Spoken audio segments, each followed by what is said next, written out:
Viewers, it's important that on Ambedkar Jayanti, we talk about appeasement. Prime Minister Modi's blistering attack today on the Congress party over its opposition to the Waqf law exposes Congress's hollow rhetoric on secularism and its deep-rooted politics of appeasement. With surgical precision, the Prime Minister laid bare the contradictions in Congress's approach, daring Rahul Gandhi to walk the talk on Muslim empowerment by appointing a Muslim Congress president and reserving 50% of election tickets for the Muslim community candidates.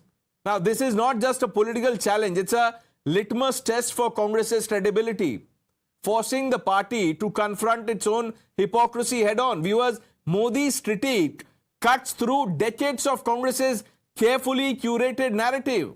For far too long, the party has hidden its appeasement politics under the guise of minority welfare, selectively championing causes that cater to a small section of Muslim fundamentalists while ignoring the aspirations of the broader community. Prime Minister Modi punctured this stunt of the Congress and said it not only failed to uplift Muslims but has left them grappling with poverty and illiteracy, trapped them in a cycle of tokenism. PM Modi then went on to invoke Ambedkar's stance against religion-based quota. He said that Congress betrays Ambedkar's vision because it prioritizes votes over welfare. Now, there are examples far too many. This attack also underscores Modi's broader point. Appeasement politics has harmed Muslims as much as it has divided our society. By pandering to fundamentalists, Congress has sidelined progressive Muslim voices and perpetuated stereotypes that hinder development.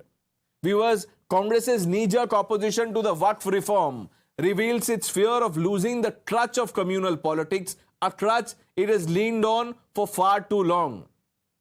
Viewers, by challenging Rahul Gandhi to put his party's principles to the test, the Prime Minister has not only exposed Congress's double standards, but has also set the stage for a larger debate on what true inclusivity means. The ball is now in Rahul Gandhi's court. Will he rise to the challenge, or will the Congress continue to hide behind empty slogans? Listen to what the Prime Minister said.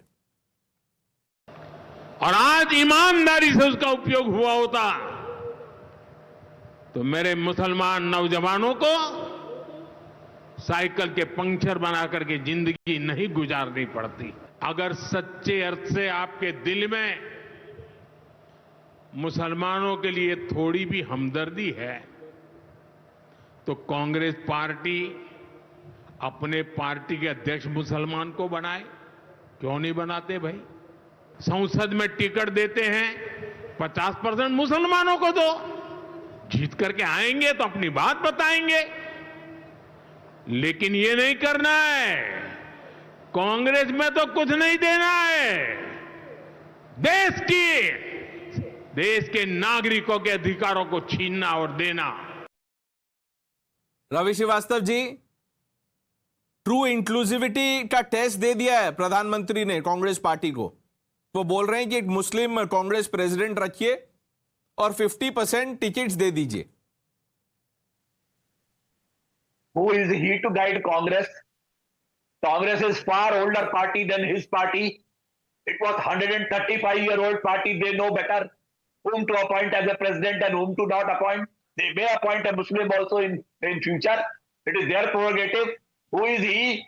He has got not even one MP in the Lok Sabha. The entire Lok Sabha, he doesn't have one MP for 20 crore population of this country. Not even one. And what preaching he is doing for Ambedkar? Ravi Srivastav. Ambedkar hated. Now let me ask you this. Sir, what is the percentage of the Muslim population, sir? जो minority हैं, they are the majority in minority. What is their population, sir? बता दीजिए, percentage बता दीजिए आप. What percentage? The percentage is 5% in the entire parliament. No, I'm talking about, okay. Have you ever, Ravi Srivastav, have you ever worried about a Parsi member of parliament? Have you asked this question, a Jain member of parliament, sir? They are not minorities. उनके number तो और भी कम है. लेकिन vote वहां से नहीं मिलता है रवि श्रीवास्तव, इसीलिए आप पूछेंगे नहीं. It is not the vote. It is just trying to pull down Congress. Yeah, pull down for Congress. This he is hollow. The Congress doesn't need anyone to pull down Congress. For that, they have Rahul Gandhi. You don't need people to pull down Congress. Atikur Rahman, what is this? 1 minute, sir. 1 minute. Ravi Srivastava, aapka ho gaya. Atikur Rahman, the Congress party now wants to increase the quota from 4 to 8% in Karnataka. You've seen their opposition to, major reforms like triple talaq, Waqf reform, etc. Now, when the Prime Minister says, if you really mean what you're saying, why don't you do these two things? आप कैसे देखते हैं इसको? Thanks but no thanks, Mr. Prime Minister. The Muslims know how to bet for themselves. You cannot bet for the Muslims. You will be lynching them. You will be bringing down their mosques. And then you will be saying the Congress should appoint a sir president. देखिए ये as क्या a बोल रहे Muslim. हैं अतीकुर रहमान क्या बोल रहे हैं sir? Can you substantiate what you said? Can you substantiate what you said? You can't. अभी पहले डिबेट में आपसे सवाल का जवाब नहीं दिया जा रहा था. If, but, now look at the language. और फिर आप ऐसे कर रहे हैं because you can't substantiate. That's the problem. आप मारो, आप गौ रक्षा के नाम पे मुसलमानों को रोन डालो। आपको लगता है आप टीवी पे ये बोल के नहीं ओवैसी जी से ज्यादा पॉपुलर हो जाएंगे तो आप sir good luck to you, I can't help you. RP Singh,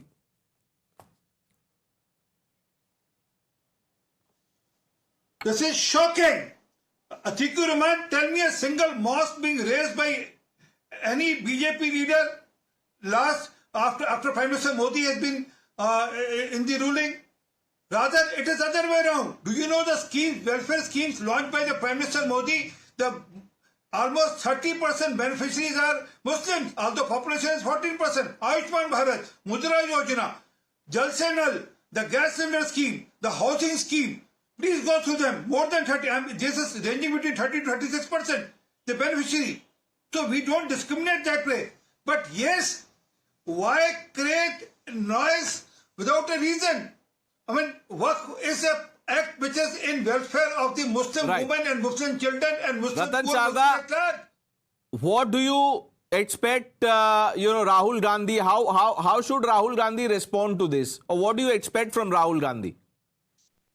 I expect nothing from Rahul Gandhi because he is brain dead, because he doesn't make any sense, because he will keep quiet on the violence which is in the name of Waqf bill. We already talked about Waqf bill. Now you raised a very pertinent point.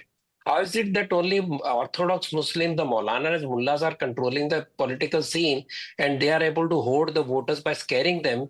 Why modern Muslims are not a very important part in the politics? They started way back during Mopla violence.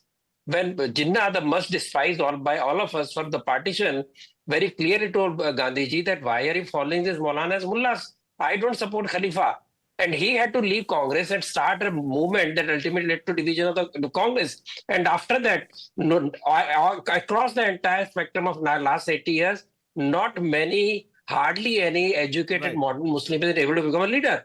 One thing. Secondly, when you talk of temple, gira diya, can give a list of 300 temples destroyed in Kashmir. Show me how many mosques are destroyed in India. These kind of propaganda must be condemned by all power that we have. He talked of lynching. He will repeat 3 names all the time. But during the same time, around 150 Hindu karyakartas of BJP RSS Sir, are what killed. you're saying, Atikur Rahman is well aware of it. He just wants to, use it as a stunt on TV. Which is why I asked him, सबूत दीजिए, ये बाकी का सबूत मांगेंगे, ये खुद सबूत नहीं देंगे. ये इनकी प्रॉब्लम है. ये कागज नहीं दिखाएंगे, कुछ भी बोलेंगे. We've run out of time. Sorry, Ishtaran, Syed Asad Abbas. Let's keep it for next time. Thank all of you for joining us on India from the News Hour with Navika Kumar on the other side.